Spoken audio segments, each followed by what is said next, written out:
The Den of the Dragonettes. Our friends had a good start and were able to maintain it, for with their 8 wings they could go just as fast as could the gargoyles. All the way to the great rock the wooden people followed them, and when Jim finally alighted at the mouth of the cavern, the pursuers were still some distance away. "But I'm afraid they'll catch us yet," said Dorothy, greatly excited.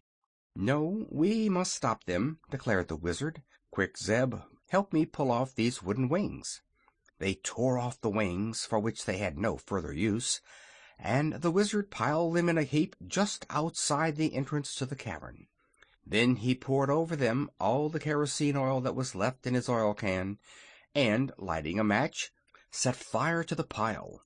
The flames leaped up at once, and the bonfire began to smoke and roar and crackle just as the great army of wooden gargoyles arrived.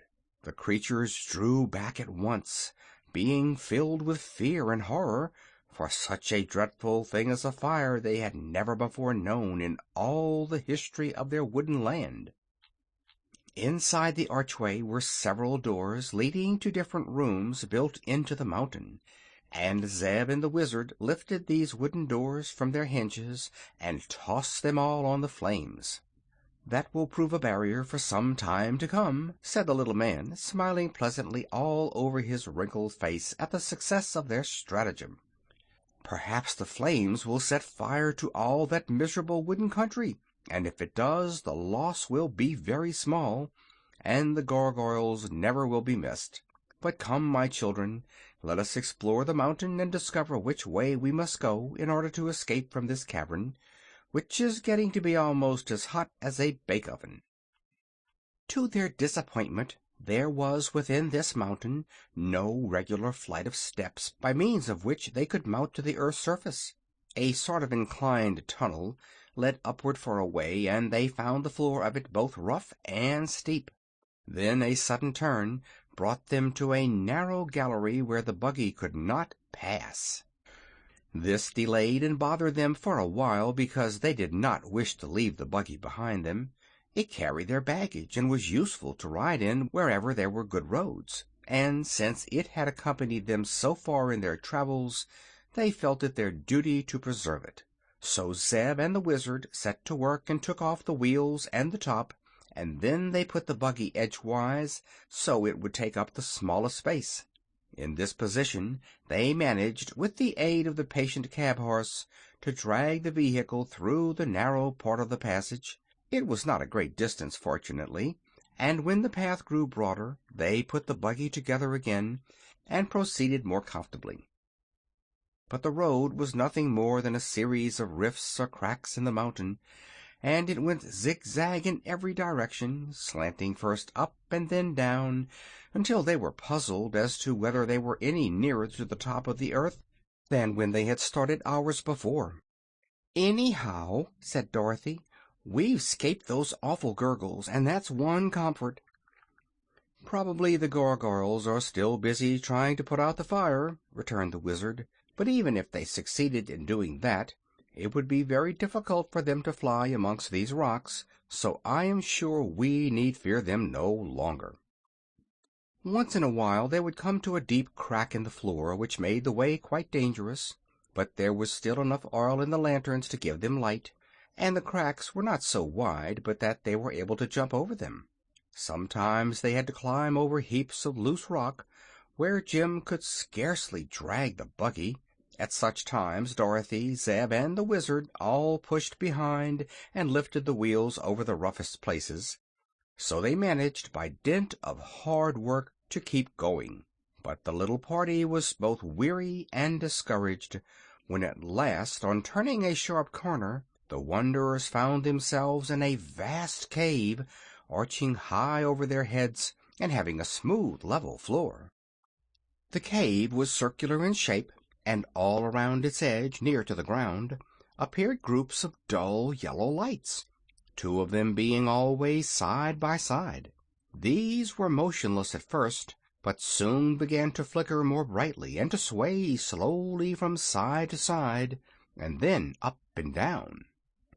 "What sort of place is this?" asked the boy, trying to see more clearly through the gloom. I cannot imagine, I'm sure, answered the Wizard, also peering about. Whoa! snarled Eureka, arching her back until her hair stood straight on end. It's a den of alligators or crocodiles or some other dreadful creatures. Don't you see their terrible eyes?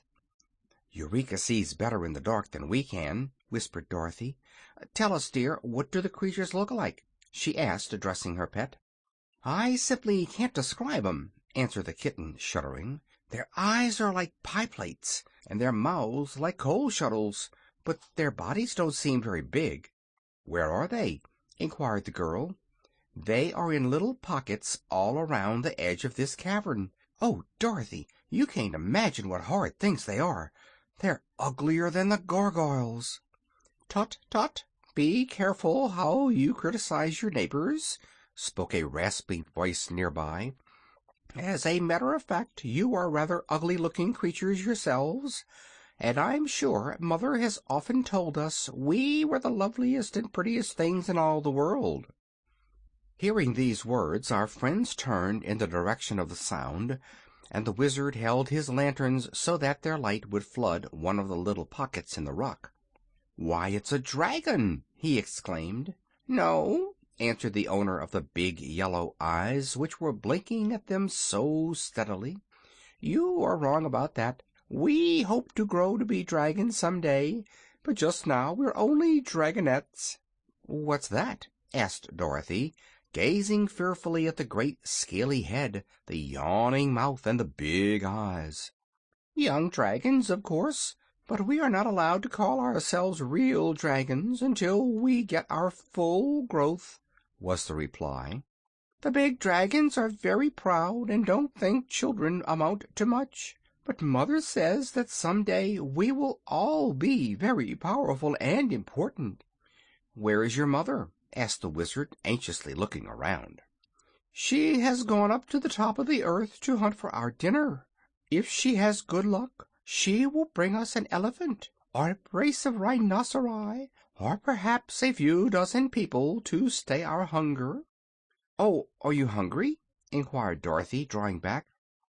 "Very," said the Dragonette, snapping its jaws. And do you eat people?" "To be sure, when we can get them. But they've been very scarce for a few years, and we usually have to be content with elephants or buffaloes," answered the creature in a regretful tone. "How old are you?" inquired Zeb, who stared at the yellow eyes as if fascinated. "Quite young, I grieve to say, and all of my brothers and sisters that you see here are practically my own age. If I remember rightly, we were 66 years old the day before yesterday." "But that isn't young!" cried Dorothy in amazement. "No," drawled the Dragonette. "It seems to me very babyish." "How old is your mother?" asked the girl. "Mother's about 2,000 years old, but she carelessly lost track of her age a few centuries ago and skipped several hundreds. She's a little fussy, you know, and always afraid of growing old, being a widow and still in her prime." "I should think she would be," agreed Dorothy. Then, after a moment's thought, she asked, "Are we friends or enemies? I mean, will you be good to us, or do you intend to eat us?" "As for that, we Dragonettes would love to eat you, my child, but unfortunately Mother has tied all our tails around the rocks at the back of our individual caves, so that we cannot crawl out to get you. If you choose to come nearer, we will make a mouthful of you in a wink, but unless you do, you will remain quite safe." There was a regretful accent in the creature's voice, and at the words all the other Dragonettes sighed dismally. Dorothy felt relieved. Presently she asked, "Why did your mother tie your tails?" "Oh, she is sometimes gone for several weeks on her hunting trips, and if we were not tied we would crawl all over the mountain and fight with each other and get into a lot of mischief. Mother usually knows what she is about, but she made a mistake this time, for you are sure to escape us unless you come too near, and you probably won't do that." "No, indeed," said the little girl. "We don't wish to be eaten by such awful beasts." "Permit me to say," returned the Dragonette, "that you are rather impolite to call us names, knowing that we cannot resent your insults.